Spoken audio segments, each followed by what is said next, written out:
Well, Hong Kong's chief executive says her government's launching a communications platform to help the residents of Hong Kong make their opinions heard. Carrie made the announcement after months of anti-Beijing protests. Her government's also begun an inquiry into complaints of police brutality during the protests. We will start immediately a platform for dialogue with people from all walks of life. So this is something that we want to do in a very sincere and humble manner. I and my principal officials are committed to listen to what the people have to tell us, and we want to reach out to the community as soon as possible. Hong Kong has her unique advantages in attracting overseas companies to come to Hong Kong. One of the most important strengths is the rule of law. That's why we have been doing so much to ensure that the rule of law is being upheld and respected in Hong Kong. And Joel Flynn sent us this update from Hong Kong.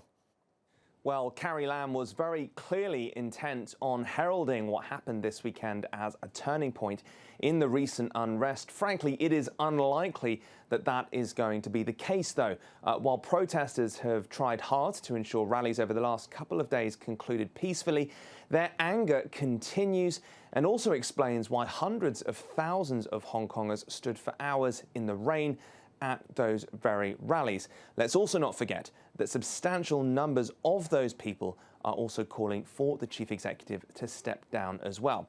Now, tensions also seem to be growing in a way that is increasingly looking like it's out of the control of the Hong Kong government, and in evidence of growing involvement of powers outside of the city, and things really do look about as febrile and as primed as they have done all summer. Now, that atmosphere is likely to be made worse, certainly by this news from Facebook and Twitter, that they have removed hundreds of accounts trying to spread disinformation here. Certainly, the reaction among many here to that news was one of frustration. Protesters feel authorities should frankly just be engaging with their demands, what they consider to be very simple demands, and ones fundamental to their rights as Hong Kong citizens, and ones fundamental certainly to Hong Kong's very existence. And certainly that is also regardless of any cost to the economy, for instance, which is clearly already showing signs of strain this summer. Ultimately, whether authorities here or indeed in the Chinese mainland choose to use social media, whether they choose to use tear gas or threats of military intervention, at this point, the prospect of peace becoming the norm again still looks very, very slim.